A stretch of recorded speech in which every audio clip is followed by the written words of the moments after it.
Hadenna is one of the gatekeepers in Hell who refuses to do her duty. She escapes and became a student in NW number 3 high school. However, her true identity is Ayama of the 5th level of Hell. She is also connected to the Emmys twins in a way that they are trying to convince Hadenna to go back to the Netherworld. Aside from being a Yandare, she is also a tank who can kill all other classes if used correctly. She has a high instant heal using her 3rd skill, and she is really easy to use as a hero. Building her as a tank is a normal approach to use her. However, not experimenting with items and builds for her is a shame, since Hadenna also loves experimenting. You know what I mean? Now let's go ahead and talk about her profile.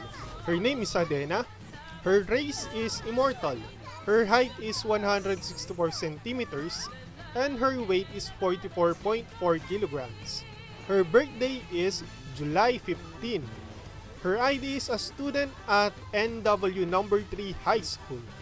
Her Japanese cover voice is Sumire Uesaka. Her Chinese cover voice is Shinyue Bingbing.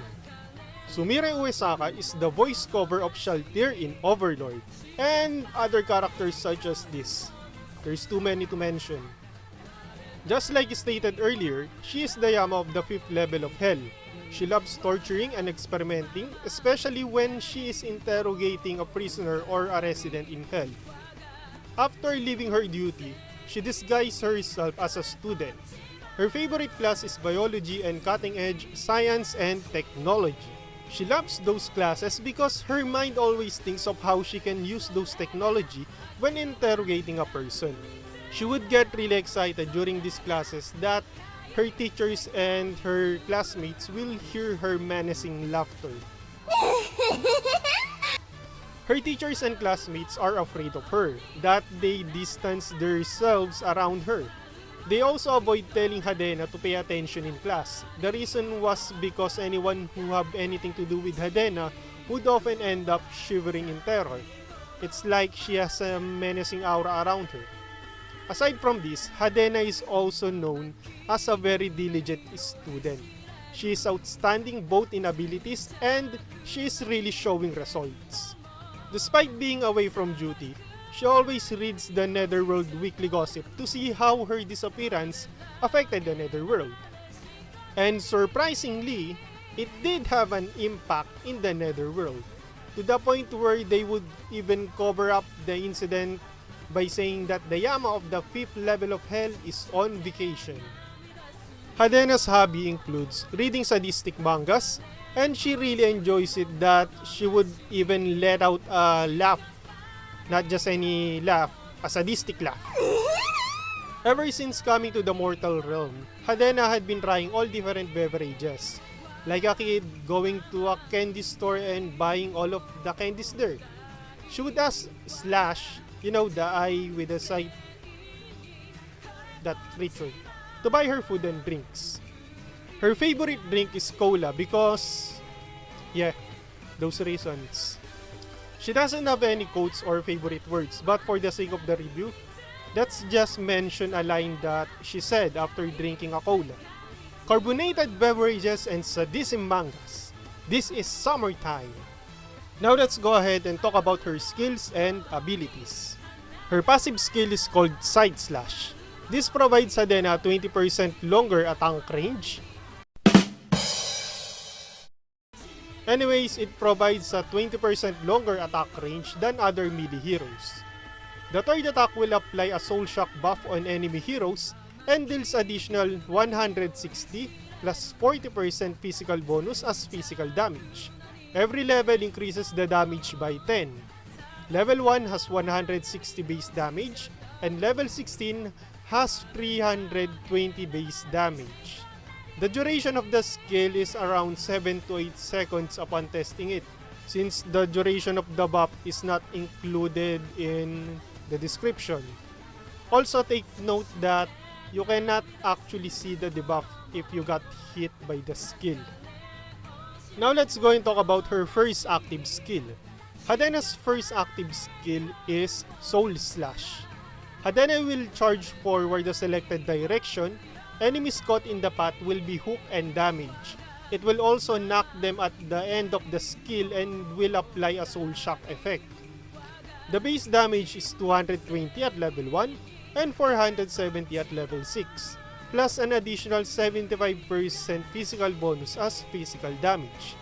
Not many players knows this. There are certain skills that can be cancelled or interrupted using Soul Slash. So this skill is really good in clutch moments. For her second active skill, it is called Ruthless Vortex. Hadenna will whirl her giant scythe around and will deal a certain amount of damage depending on the range where the enemy is hit. Enemies hit by the edge of the scythe will be slowed by 55%. It slowly wears off over 1.5 seconds. Every enemy hero hit will reduce the cooldown of Ruthless Vortex by 20%, so 20% per hero. Soul Shock will also be applied to enemy heroes hit by the blade of the scythe. The base damage of the skill is 250 at level 1 and 450 at level 6, plus a 50% physical bonus physical damage. While the blade base damage is 400 at level 1 and 775 at level 6, plus 110% physical bonus physical damage. The skill has actually already been buffed. Back then, it only gives a chance to apply Soul Shock to the enemies. But now, it gives a 100% Soul Shock effect for the enemies that were hit by the blade of the scythe. Take note that you need to hit them with the blade of the scythe to provide a Soul Shock effect to them. Now let's go ahead and talk about her final skill. Her final skill is called Soul Harvest. Using the skill will instantly heal Hadenna. Enemy heroes affected by Soul Shock will increase her self-heal when using the skill. It deals 10% of HP loss plus 200 base damage at level 1 and 350 base damage at level 4, with an additional 50% physical bonus as physical damage. Take note that an enemy should be affected by Soul Shock before you can damage them with this skill.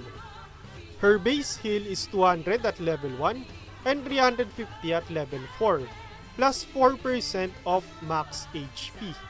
Hitting an enemy hero with the skill while affected by Soul Shock will further increase her regeneration. Her extra HP regen is 60 at level 1 and 120 at level 4, plus an extra HP regen of 6% of current HP and HP loss at level 1, and 12% of current HP and HP loss at level 4. Once the skill is awakened, the cooldown of the skill will be reduced to 8 seconds. Using Soul Harvest will also remove the Soul Shock effect on enemy heroes as long as they are hit by the skill. Hadenna is a very good unit to have, especially if you are just a starting player. Her third skill is her bread and butter. It has an insane amount of range and can keep her alive for longer periods of time. As a tank, she lacks in the CC department, but this doesn't make her a bad tank or a bad unit.